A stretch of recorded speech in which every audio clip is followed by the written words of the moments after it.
अस्सलाम वालेकुम। बोल न्यूज के साथ मैं हूं फराज अहमद और मैं हूं सहर फातिमा। हेडलाइंस आप जान चुके हैं। बुलेटिन का बाकायदा आगाज करेंगे और आगाज में आपको बताएं कि कराची में मूसलाधार बारिश, बादलों ने शहर को तहस नहस कर दिया। मरकजी हिस्से पानी में डूब गए। सड़कें सैलाब का मंजर पेश करने लगी हैं। शार फैसल पर कई फीट पानी जमा हो गया। गाड़ियां रास्ते में खराब हो गईं। कई शहरी अपनी गाड़ियां शार फैसल पर ही छोड़कर चले गए। महकमा मौसमियात का कहना है कि बारिश का ये सिलसिला आज शाम तक वक्फे से जारी रहेगा।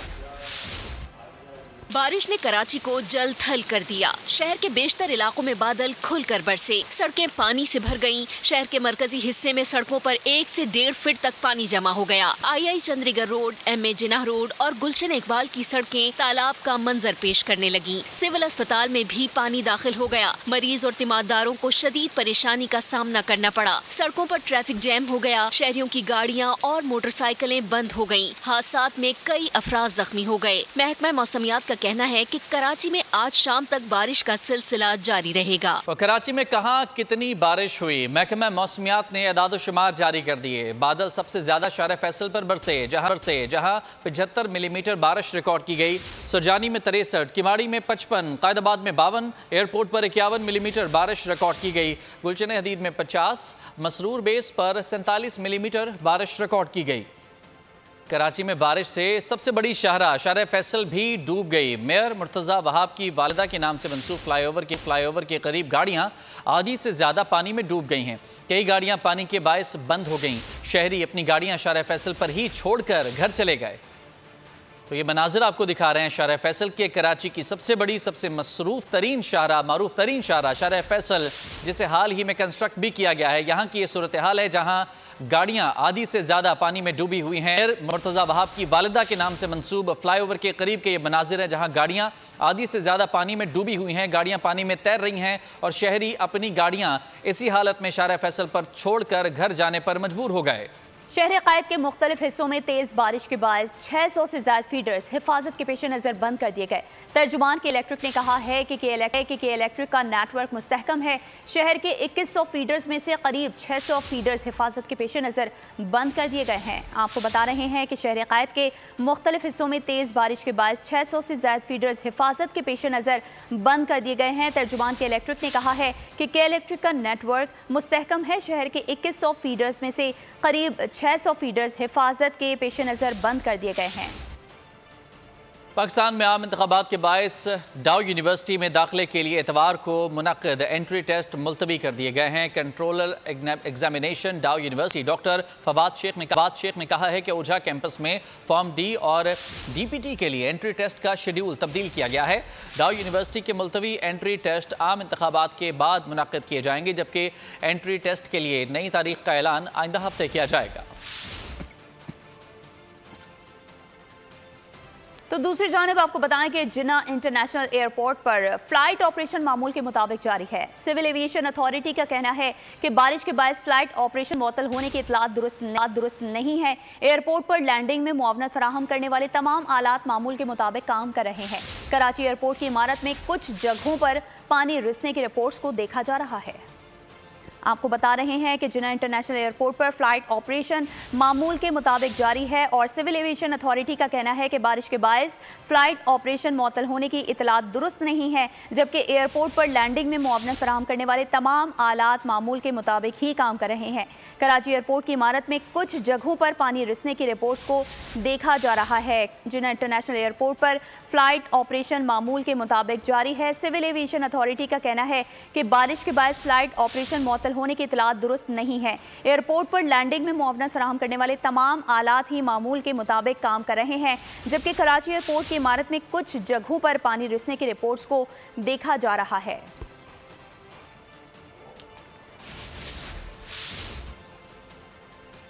मियाँ साहब कहते हैं कि घबराना नहीं है। गुजरांवाला में खिताब करते हुए कहा कि आइंदा चीफ जस्टिस बनने वाला जज इस्तीफा देकर घर चला गया। उन्होंने बतौर वजीर आज़म मेरी छुट्टी करवाई। वो वक्त चलता रहता तो आज यहाँ कोई बेरोजगार ना होता। उस वक्त तक चैन से नहीं बैठेंगे जब तक पाकिस्तान अपने पाँव पर खड़ा नहीं हो जाता।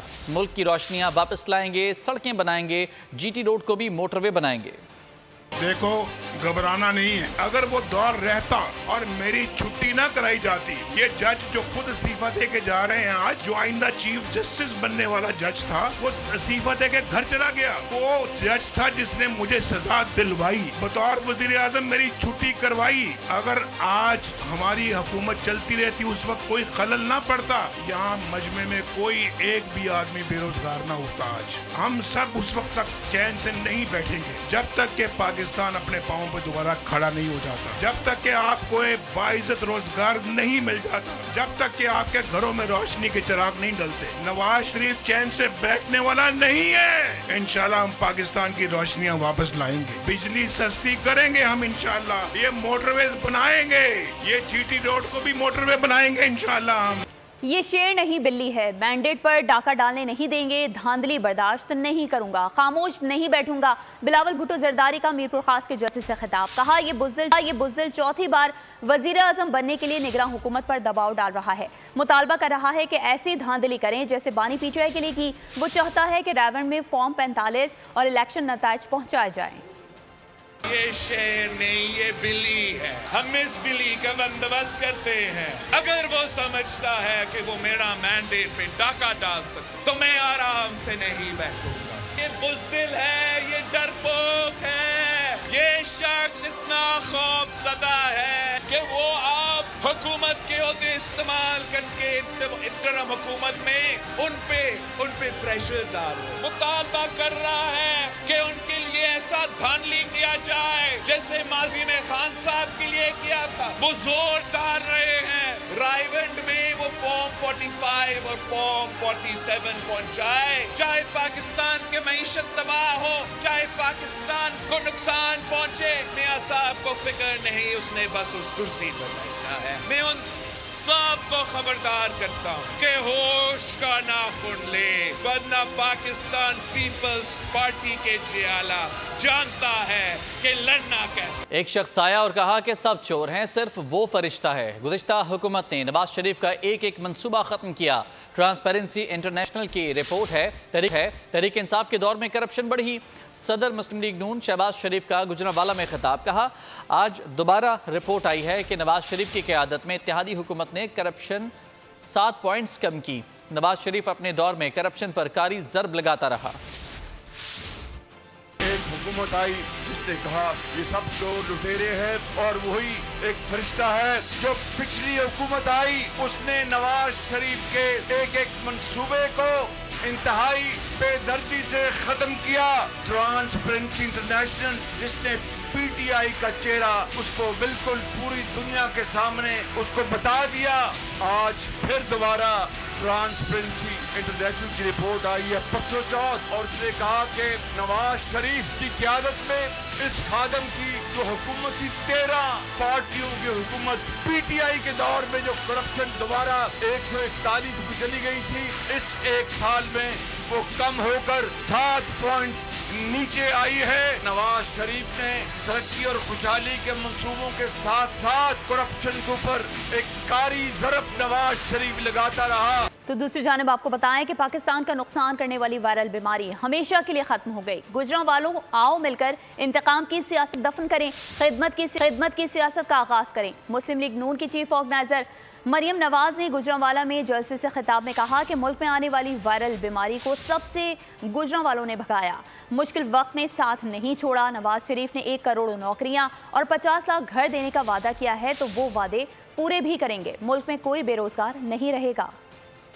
वो वायरल बीमारी जो वायरल इन्फेक्शन थी आपका बहुत नुकसान करके चली गई, इंशाल्लाह हमेशा के लिए खत्म हो गई। अब आओ गुजरांवाला वालों आज इंतकाम की सियासत को दफन करें। 8 फरवरी को 20 की 20 सीटें जीतने जा रहे हो। गुजरांवाला ने मरियम नवाज शरीफ का मुश्किल वक्त में भी साथ नहीं छोड़ा। जो वायरल बीमारी पाकिस्तान में आ गई थी उसको सबसे पहले गुजरांवाला ने मार भगाया था। मैं आज गुजरांवाला के इस मैदान को गवाह बनाकर कहती हूँ कि नवाज शरीफ ने अगर आपसे वादा किया है कि 1 करोड़ नौकरियां देगा तो देगा इंशाअल्लाह ताला। नवाज शरीफ ने अगर आपसे वादा किया कि आपको 50 लाख घर देगा तो देगा इंशाअल्लाह। अगर नवाज शरीफ ने आपसे वादा किया कि गुजरांवाला का कोई नौजवान बेरोजगार नहीं रहेगा तो नहीं रहेगा इंशाअल्लाह ताला।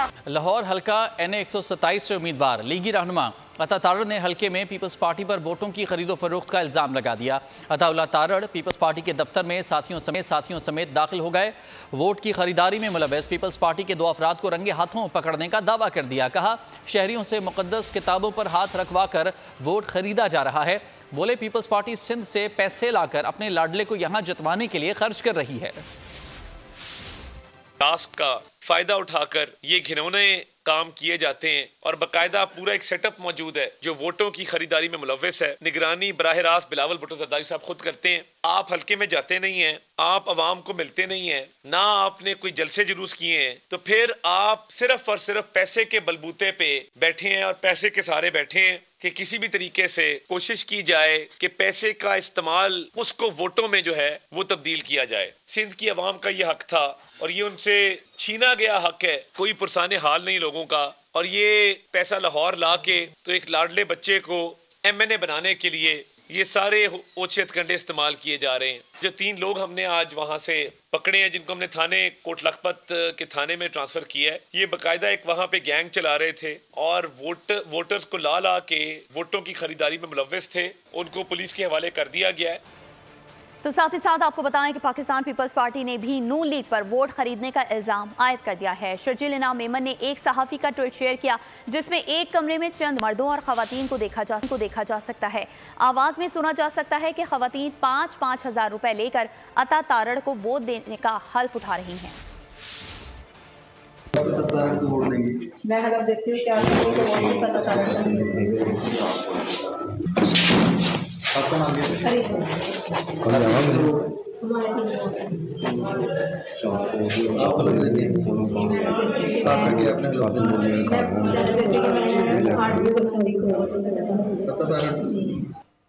साइफर केस में सजा, शाह महमूद कुरैशी 5 साल के लिए नाअहल करार। इलेक्शन कमीशन ने नोटिफिकेशन जारी कर दिया। 2024 के इंतखाबी अमल में भी हिस्सा लेने पर पाबंदी आयद कर दी।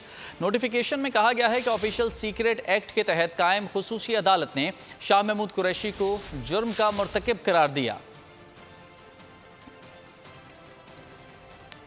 दूसरी सियासी जमातें सिर्फ इख्तिदार के लिए सियासत करती हैं, अमीरों को मजीद अमीर और गरीबों को गरीब करना चाहती हैं। बिलावल वजीर आजम बनेगा तो गरीबों के लिए लड़ेगा। आसिफा भुट्टो कहती हैं 8 फरवरी को GDA BDA नहीं सिर्फ तीर चलेगा। पीपुल्स पार्टी की इंतखाबी मुहिम जोर शोर से जारी। आसिफा भुट्टो की क़यादत में सखर में रैली, कारकुनान की जानिब से शानदार इस्तकबाल, पार्टी तरानों पर रक्स। आसिफा भुट्टो ने भी नारे लगाकर जयालों का लहू गरमाया।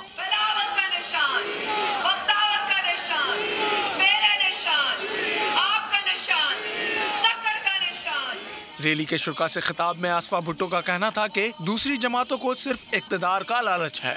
बिलावल भुट्टो अवाम को हुकूक दिलवाना चाहते हैं। 8 फरवरी को तीर पर मोहर लगाएं, बिलावल को वजीर आजम बनाएं। इंशाअल्लाह ताला 8 फरवरी जीत आपकी होगी, जीत अवाम की होगी, जीत पीपल्स पार्टी की होगी। एक ही ख्वाहिश है कि आप सब 8 फरवरी को तीर पर मोहर लगाकर बिलावल भुट्टो ज़रदारी को मौका दे कि वो आपके लिए और आपके हुकूक के लिए। मजीद कहना था कि 8 फरवरी को GDA BDA नहीं सिर्फ तीर चलेगा। PTI ने दुश्मन कुव्वतों से पैसे लेकर मुल्क को नुकसान पहुंचाया, कौम उन्हें कभी माफ नहीं करेगी। मौलाना फजलुर रहमान का लकी मरवत में जलसे से खिताब। सरबरा JUI ने महंगाई और बेरोजगारी को अहम मुल्की मसला करार दे दिया। कहा इक़्तिदार मिला तो ये मसाइल तरजीही बुनियादों पर हल करेंगे।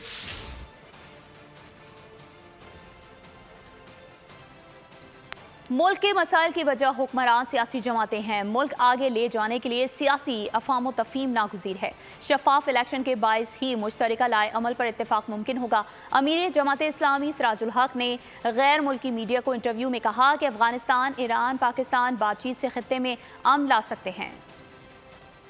ये पाकिस्तान है 25 करोड़ आवाम का है। ये पाकिस्तान जरदारी खानदान का, नवाज शरीफ खानदान का नहीं है। इन लोगों ने धोखा दिया, रोटी कपड़ा और मकान के नाम पर ये नहीं दे सके। सबसे ज्यादा गुर्बत आज भी अंदरूनी सिंध में है। आपको नवाज की जरूरत है या जीने का हक मांगते हो, तालीम का हक मांगते हो, रोजगार का हक मांगते हो, जद का हक मानते हो। मेरे लोगों, पाकिस्तान को अमन की जरूरत है। 8 फरवरी को कोई घर ना बैठे, सब उकाब को वोट डालें। जहांगीर तरीन का लोधरा में जलसे से खिताब, बोले नवाज शरीफ के साथ लेवल करने के लिए मुझे भी नाअहल करार दिया गया। अल्लाह का दिया सब कुछ है, सिर्फ अवाम के लिए असम्बली जाता हूँ। तमाम जरूरी हर वोटर को रहना वो नहीं है। ये मैं फैसला किया कि मैं हमेशा जब ही काम करे रोजर की खातिर मैं रोजर को खड़ा ही ना छोड़ा। देखो भी नाहल कर देता जुल्म खुदा दा नवाज शरीफ को नाहल किया तो मैं को नाहल कर देता ना कि बराबरी होनी चाहिए बराबरी। इंशाअल्लाह मेरी मेहमान अल्लाह ने उम्र दी इज्जत दी। मैं इंशाअल्लाह ताला तमाम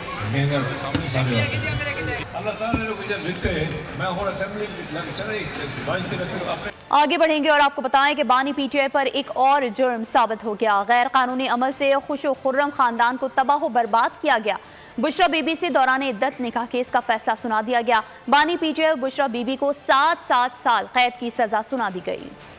इद्दत के मामले पर झूठ सामने आ गया। अदालत ने बानी पीटीआई और बुशरा बीबी का 2018 में निकाह गैर कानूनी करार दे दिया। अडियाला जेल में सीनियर सिविल जज कुदरतुल्लाह ने बानी पीटीआई और बुशरा बीबी को 7 साल कैद सजा सुना दी। दोनों को 5-5 लाख रुपए जुर्माना भी किया गया है। जुर्माना अदा न करने की सूरत में दोनों को 4 माह इजाफी कैद काटना होगी। केस बुशरा बीबी के साबिक शौहर खबर मानिका, उनके मुलाजिम लतीफ, मुफ्ती सईद और निकाह के गवाह ओन चौधरी समेत दीगर गवाहान के बयानात कलम बंद किए गए थे। गुज़िश्ता रोज बानी पीटीआई और बुशरा बीबी का 342 का बयान भी रिकॉर्ड किया गया था। अदालत ने 50 सफ़हात पर मुश्तमिल तहरीरी फैसला भी जारी कर दिया। लिखा, शिकायत कुनंदा 1 जनवरी 2018 का निकाह गैर कानूनी साबित करने में कामयाब रहे। अदालत ने कहा कि खबर मानिका ने हल्फ लेकर बयान दिया कि बानी पीटीआई और बुशरा बीबी के ताल्लुकात 2014 में इस्तवार होना शुरू हुए थे। दोनों अकेले में घंटों मुलाकात करते थे। बानी पीटीआई और बुशरा बीबी खबर मानिका की गैर मौजूदगी में भी मिलते थे।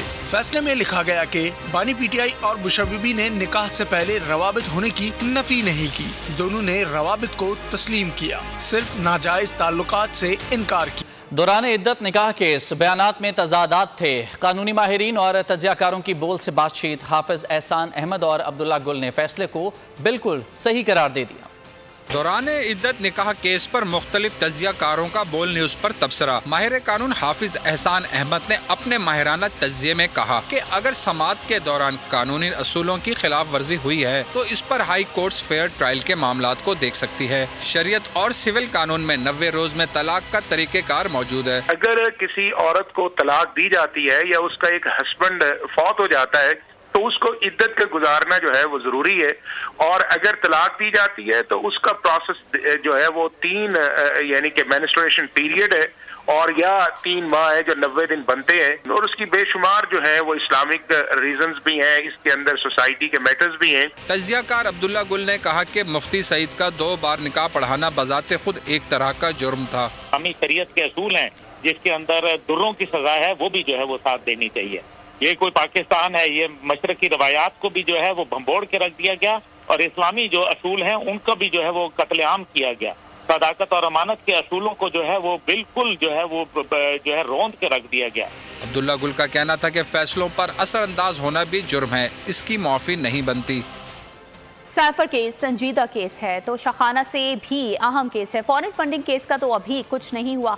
सहाफी रेहाम खान की बोल के प्रोग्राम तब्दीली में डॉक्टर दानिश से बातचीत। कहा, सर्वे रिपोर्ट्स पर एतबार नहीं किया जा सकता। साइफर केस के बारे में ऑफ कोर्स ये मेरे नज़दीक बड़ा सीरियस इशू है। एक प्राइम मिनिस्टर किसी मुल्क के स्टेट सीक्रेट्स को एज ब्लैकमेल या एज अ बार्गेनिंग टूल कैसे यूज कर सकता है? This is completely unacceptable. मेरे नजदीक ये सबसे सीरियस केस था। बाकी तो आपको पता है इतने मेरे नजदीक वो केसेस नहीं है। ये फॉरेन फंडिंग वाला केस चूंकि ये डीप स्टेट के जो इंटरेस्ट है उसको अफेक्ट करता है और साइफर केस तो फॉरेन फंडिंग का तो कुछ भी नहीं हुआ। ये मेरे नजदीक तोशाखाना वाला केस, लोगों की अपनी ओपिनियन होती है, मेरे नजदीक साइफर केस वो सीरियस। मैं तो सर्वेज जैसे भी कराए जाते हैं और जिस तरह भी कराए जाते हैं, जब पीटीआई कराती थी तो तब भी मैं उसका यकीन नहीं करती थी कि जब से बिलावल भुट्टो साहब को हमने पार्लियामेंट में देखा है या जलसे जुलूसों में देखा है और जब से वो अपनी ट्रू पर्सनालिटी दिखा रहे हैं, लोग बहुत पसंद कर रहे हैं। यंग पॉपुलेशन खैबर पुख्तनख्वा में भी उनको बहुत पसंद करती है और पंजाब में भी आपने देखा है NA 127 में लोग उनकी बातों को बड़ा पसंद कर रहे हैं। शेख रशीद ने 6 मई को लाल हवेली में इजलास बुलाया, जहां 9 मई की प्लानिंग की गई। साबिक स्पीकर पंजाब असम्बली वासिक कयूम, साबिक रुकन कौमी असम्बली सदाकत अब्बासी और उमर तनवीर भट्ट वादा माफ गवाह बन गए। इंसदाद दहशत गर्दी अदालत रावलपिंडी में केस की समाअत। NA 53 में PTI के हिमायत याफ्ता उम्मीदवार कर्नल अजमल साबिर भी शेख रशीद के खिलाफ वादा माफ गवाह बन गए। कहा 6 मई को लाल हवेली में 9 मई की प्लानिंग की गई। ATC ने बानी PTI शेख रशीद और शेख राशिद शफीक को 6 फरवरी को तलब कर लिया। एहतिसाब अदालत के जज मोहम्मद बशीर ने फिर मेडिकल ग्राउंड पर रुख्सत मांग ली है। इस्लामाबाद हाई कोर्ट की दरख्वास्त में कहा 14 मार्च को रिटायरमेंट तक रुख्सत दी जाए। अदालत ने दरख्वास्त की तस्दीक कर दी। जज मोहम्मद बशीर ने बानी PTI और बुशरा बीबी के खिलाफ तोशाखाना केस का फैसला सुनाया है। उनकी अदालत में नवाज शरीफ के खिलाफ तोशाखाना केस 13 फरवरी, 10 फरवरी को बानी PTI के खिलाफ 190 मिलियन पाउंड नैब केस मुकर्रर है। मोहम्मद बशीर की अदालत में आसिफ अली जरदारी, शाहिद खाकान अब्बासी, यूसुफ रजा गिलानी के केसेस भी जेर समात हैं। कराची इलेक्शन कमीशन के सूबाई दफ्तर के बाहर धमाके की CCTV फुटेज बोल न्यूज़ ने हासिल कर ली है। धमाके से कबल मुलजिम को बारूदी मवाद से भरी थैली ले जाते हुए देखा जा सकता है। मुलजिम ने थैली को इलेक्शन कमीशन के दरवाजे पर रखा। मुलजिम के पास मोटरसाइकिल पर एक और शॉपर थी। पुलिस मुलजिम को ढूंढने में नाकाम। मुलजिम के शॉपर पर थैंक यू फॉर शॉपिंग लिखा हुआ था। धमाके में कार बैटरी का इस्तेमाल किया गया।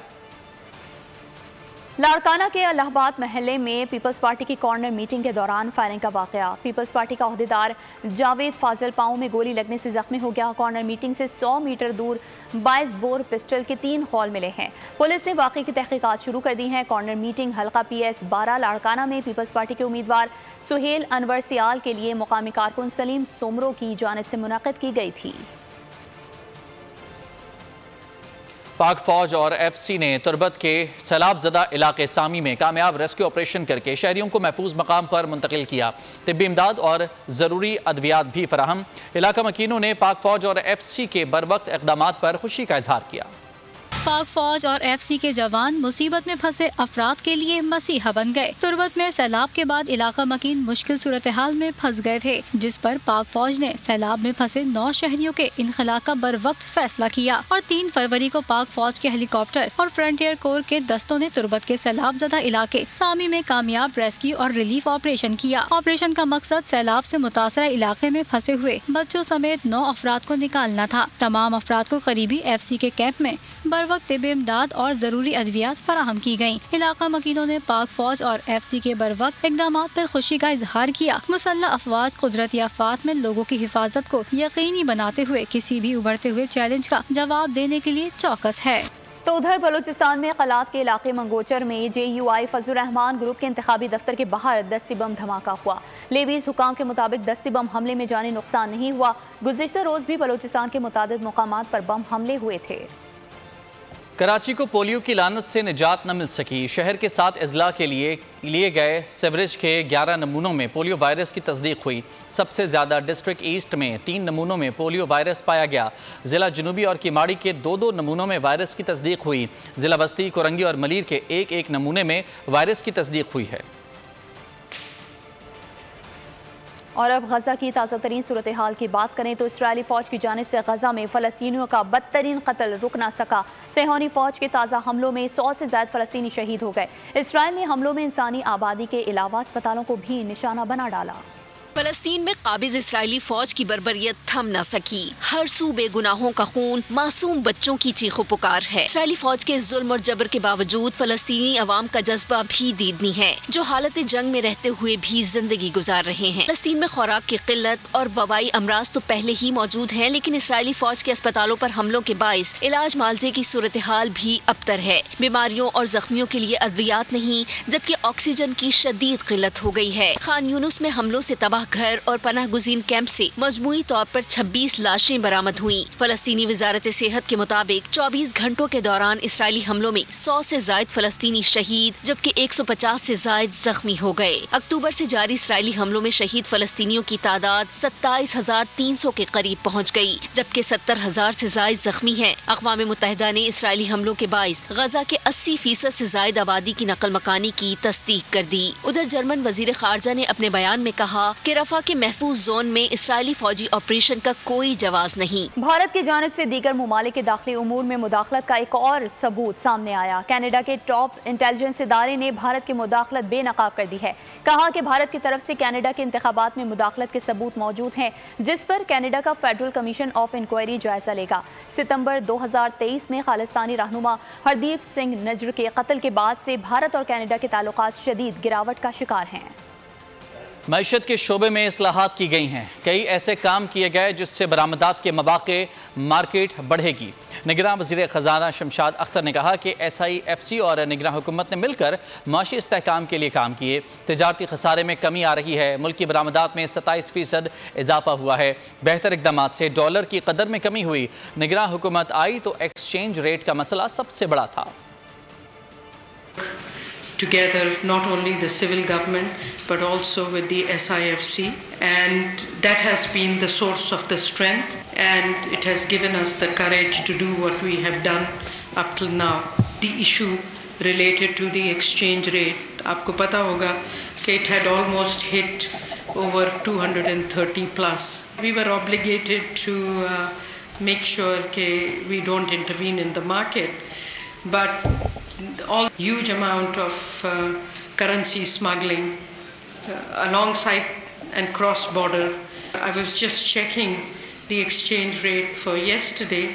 It had reached to 279.48 relative to the 300 that you rightly pointed out.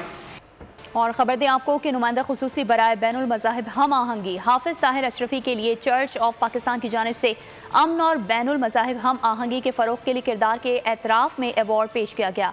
वज़ीर आज़म अनवारुल हक काकड़ की मुबारकबाद। मुल्क में मुख्तलिफ मज़ाहिब से ताल्लुक़ रखने वाले अफराद के माबैन यकजहती, अमन और इत्तेहाद को मजबूत बनाने के लिए हाफिज़ ताहिर अशरफी की खिदमात को खराज तहसीन पेश किया गया। वज़ीर आज़म का कहना था कि बैनुल मज़ाहिब हम आहंगी का फ़रोग़ पाकिस्तान और पूरी दुनिया के लिए इंतहाई अहम है।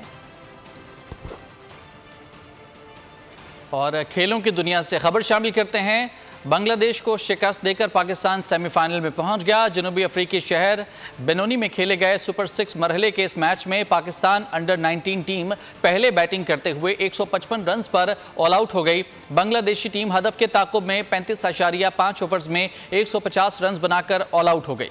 और डेविस कप टाई के सिंगल्स मुकाबले में भारत के राम कुमार ने आसामुल हक को शिकस्त दे दी। आसामुल हक पहले सेट में कामयाबी के बावजूद मैच हार गए। तीसरे और फैसला कुन सेट में राम कुमार रमानाथन ने आसामुल हक को 0-6 से शिकस्त दी। डेविस कप टाई के सिंगल्स मुकाबले में भारत के राम कुमार ने पाकिस्तान के एहसामुल हक को शिकस्त दे दी। सिंगल्स मुकाबले में पाकिस्तान के एहसामुल हक ने पहला सेट 7-6 से जीता था। भारत के राम कुमार रमानाथन ने दूसरा सेट 6-7 से अपने नाम किया। तीसरे और फैसला कुन सेट में राम कुमार ने एहसामुल हक को 0-6 से शिकस्त दी। तीसरे सेट के दौरान एहसामुल हक ने मेडिकल टाइम आउट भी लिया था। 60 साल बाद भारतीय टीम आज पाकिस्तान में होने वाले किसी टेनिस के मुकाबले में हिस्सा ले रही है। वर्ल्ड कैंसर डे की मुनासबत से शौकत खानम मेमोरियल कैंसर अस्पताल और रिसर्च सेंटर में कैंसर के मरीज बच्चों और उनकी फैमिलीज के लिए मेले का इनेकाद किया गया। मेले में बच्चों की तफरीह के लिए मैजिक शो, पपेट शो और जंपिंग कासल का एहतमाम किया गया। कारोबारी इदारों की जानिब से बच्चों को तोहफे भी दिए गए। Chief medical officer doctor Asim Yusuf ने कहा कि शौकत खानम अस्पताल में बच्चों को कैंसर के इलाज की बैनुल-अक़वामी मयार की सहूलियात फराहम की जाती हैं और तफरीह के मौके भी दिए जाते हैं। और अब आपको बताएं कि बेटी की मौत का दुख, वीराने में जा बसने वाली मां की कहानी, थ्रिल से भरपूर हॉलीवुड मूवी पैरेलल का ट्रेलर जारी कर दिया गया। न्यूज़ बुलेटिन से फिलहाल इतना ही। मजीद खबरों और अपडेट्स के लिए विजिट कीजिए हमारी वेबसाइट bolnews.com और देखते रहिए बोल न्यूज़।